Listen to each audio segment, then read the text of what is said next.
this alone is mobility. Just sitting here, okay? So here we are. Take a moment.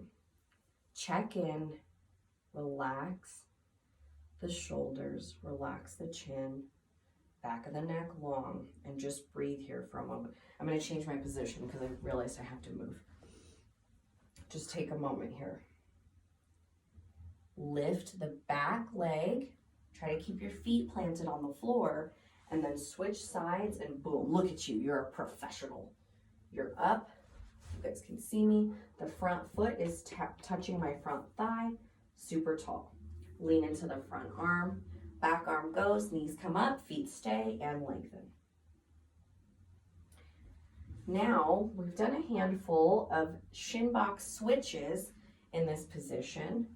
Now, pause here. Keep your spine straight, chin down, and take a little hinge at the waist. So check out my spine, and here is what we're not doing.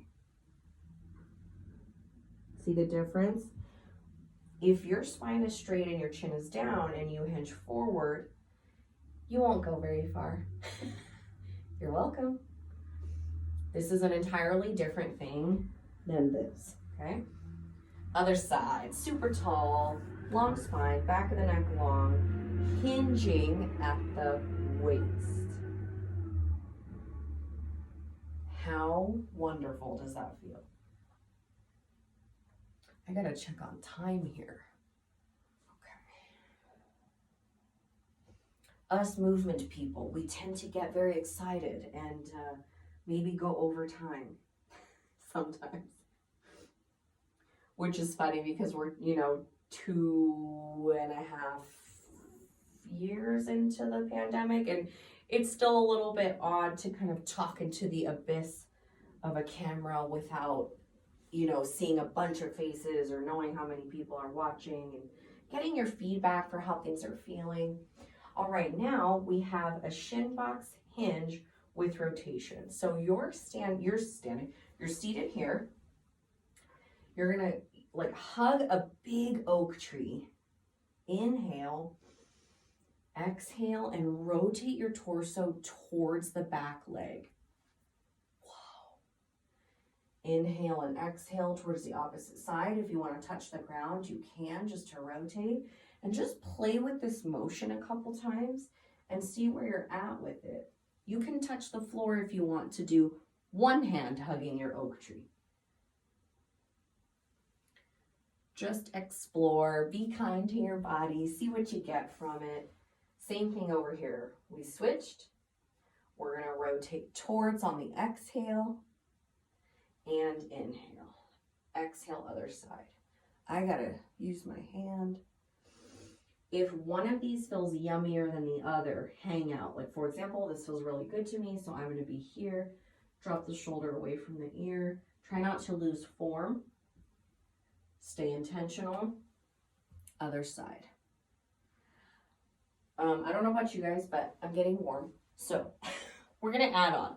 Again, your intermediate hat is on. From this, your hips and spine should be warm by now, yes? We're going to go into something called hip extension from a shin box. Don't let it scare you. All that means is roll up with control and tuck your pelvis. I'm going to fix my shin box here. So just notice what is happening. Just here alone, you'll feel some stuff. Hinge at the waist, reach back, and try not to kerplunk on the down. Other side. Here's what it looks like from this view. We come up slowly without momentum, lengthen and tuck the pelvis. So this is what we're not doing. Here's what we are doing. And you might feel stuff in your groin and your hip flexors. And that is literally the point. Control the down, no kerplunking, and switch sides. Here we go. Up we go. Hold, take a moment, explore, breathe, note what's happening, and control the down. The last person I taught this to actually was sore in their glutes after practicing this move. and only a handful of times. So you're gonna be surprised at how you actually feel here. And remember, if this is too funky on the knees, add cushion, double up your yoga mat, add a bunch of towels, whatever you wanna do.